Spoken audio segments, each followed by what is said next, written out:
অনেকেই হয়তো স্বতন্ত্র প্রার্থী হিসেবে দাঁড়াতে চাইবেন। কতটা তারা এখন কেউ যদি দলবিহীনভাবে স্বতন্ত্র হিসেবে দাঁড়ায় কিংবা অন্য দলের প্রার্থী দিয়ে দেয়, সেইটা ডিপেন্ড করবে তার বিরুদ্ধে যদি কোনো অভিযোগ থাকে, মামলা থাকে, শাস্তি থাকে, তখন তার আইনগতভাবে যদি তার কোনো বাধা থাকে তাহলে সেটা একভাবে দেখা হবে।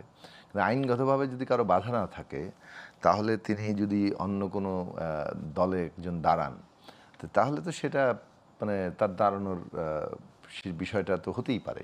সেই জায়গাটা তো আসলে আইনগত বাধা না থাকলে কাউকে কিভাবে আপনি মানে একটা জায়গা থেকে বিরত করবেন। ফলে অনেকেই হয়তো এরকম প্রক্সি কিংবা অন্য পার্টি থেকে দাঁড়ানোর সেই চেষ্টা করতে পারে। সেটা খুব গুরুত্বপূর্ণ জায়গা তৈরি হবে না আসলে।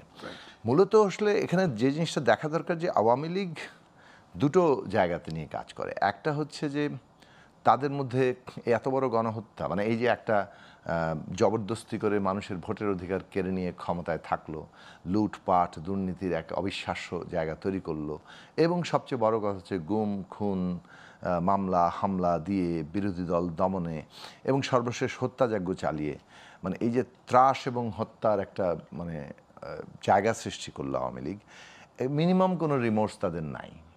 তারা এখন তাদের সেই পুরনো যে মানে একটা ন্যারেটিভ সেটাই দাঁড় করাতে যাচ্ছেন। ও দেখো আমরা যদি ক্ষমতায় না থাকি দেশ জামাত ইসলামীর দখলে চলে যায়, এটাই তাদের একমাত্র ন্যারেটিভের জায়গা। এইটা কিংবা জামাত কিংবা জঙ্গি এইটাই করছে, ওই ন্যারেটিভ বাংলাদেশে আর কাজ করবে না।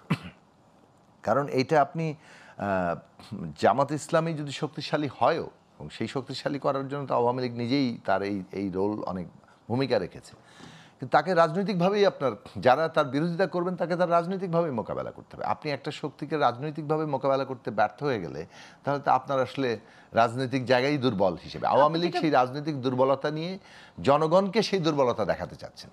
আওয়ামী লীগ মনে করছে আওয়ামী লীগের নিজস্ব যে রাজনৈতিক দুর্বলতা তৈরি হয়েছে, জনগণের কাছে গ্রহণযোগ্যতার সংকট সৃষ্টি হয়েছে, সেইটাকে তারা সকলের গ্রহণযোগ্যতার সংকট হিসেবে দেখাতে চাচ্ছেন। আমরা মনে করি যে বাংলাদেশের মানুষ মানে রাজনৈতিকভাবে একটা গণতান্ত্রিক ব্যবস্থার জন্য লড়ছে। ফলে গণতান্ত্রিক ব্যবস্থার পক্ষের শক্তিকেই তারা শক্তিশালী রাখবেন। আমি একটু জোনায়েদ স্যারকে আপনার কাছে একটু ছোট্ট করে জানতে চাইবো যে এই নির্বাচনের সবচেয়ে বড় চ্যালেঞ্জটা আসলে কি? অংশগ্রহণ নিশ্চিত করা, গ্রহণযোগ্যতা তৈরি করা, নাকি জনগণের আস্থা ফিরিয়ে আনা? দেখুন, আবারও বলছি যে প্রত্যেকটাই নির্বাচনের লক্ষ্য। নির্বাচনের লক্ষ্য হচ্ছে প্রত্যেকটাই আমরা অংশগ্রহণ নিশ্চিত করব, আমরা একটা গ্রহণযোগ্য নির্বাচন করব, সুষ্ঠু নির্বাচন করব, মানুষের ভোটাধিকার ফিরিয়ে দিব, ভোটাধিকার প্রতিষ্ঠা করা হবে, এবং এর মধ্য দিয়ে বাংলাদেশে একটা রাজনৈতিক স্থিতিশীলতাও আসবে। কিন্তু অংশগ্রহণ নিশ্চিত করা মানে হচ্ছে যে যে রাজনৈতিক দলের বিরুদ্ধে যদি কোনো অভিযোগ থাকে এবং সেটা আদালতে প্রমাণিত হয়, তার দ্বারা যদি তারা নির্বাচনে কার্যক্রমে অংশ নেওয়া থেকে তাদের বিরত থাকতে হয়, সেটা তো মানে এটা তো কোনো নর্মাল প্রসেসকে করলো না। মানে দেশে কি আইন আদালত থাকবে না? ফলে আইন আদালত যখন থাকে, কারোর উপর বার থাকে, তখন সে ওই নির্বাচনে অংশ নিতে পারে না। ফলে এটা তো আসলে আদালতিক প্রক্রিয়া যে কে কখন কোন নির্বাচনে অংশ নিতে পারবে, কোন নির্বাচনে পারবে না, সেই প্রক্রিয়ার মধ্য দিয়ে তো আগেও অতীতে দলগুলো গেছে, সেই জায়গাতে ভবিষ্যতেও যাবে। এবং আমাদের এটা লক্ষ্য থাকবে যে বাংলাদেশে এমনভাবে ন্যায় বিচার প্রতিষ্ঠা করা যাতে করে আমরা বাংলাদেশে সত্যিকার অর্থে একটা ইনক্লুসিভ বাংলাদেশ তৈরি করতে পারি।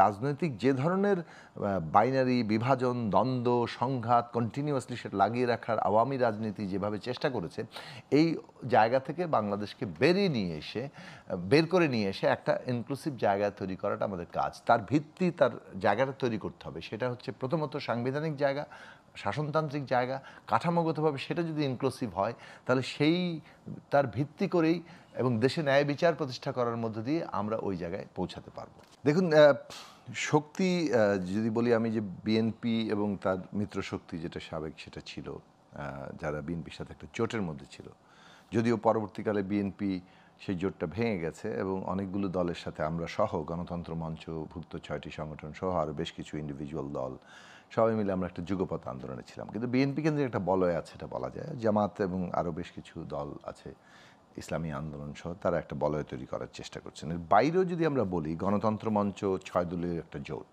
গণসংহতি আন্দোলন সহ, এনসিপি নবগঠিত দল যারা অভ্যুত্থানের একটা অংশ হিসেবে ছিলেন, গুরুত্বপূর্ণ অংশ, এবি পার্টি আগেই গঠিত হয়েছে, গণ অধিকার পরিষদ আগে গঠিত হয়েছে, বামপন্থী রাজনৈতিক দলগুলো বেশ কয়েকটা দল আছে। এখন এখানে ধরুন একটা মানে একটা চেষ্টা কিংবা অনেক মানুষের আগ্রহ আছে যে এক একজন, কেউ মধ্যপন্থী বলেন, কেউ নিজেদের বামপন্থী বলেন, আমরা যারা মনে করি আমরা একটা জনগণের পক্ষের রাজনৈতিক দল, একটা মুক্তিকামী সামাজিক গণতান্ত্রিক রাজনৈতিক দল, এই জায়গায় আমরা বিভিন্ন রকম শক্তি আমরা একটা জায়গায় আসতে পারি কিনা, অর্থাৎ একটা মঞ্চ গড়ে তুলতে পারি কিনা যারা মোটামুটিভাবে জনগণের পক্ষে একটা গণতান্ত্রিক ব্যবস্থার জন্য লড়াই করবে।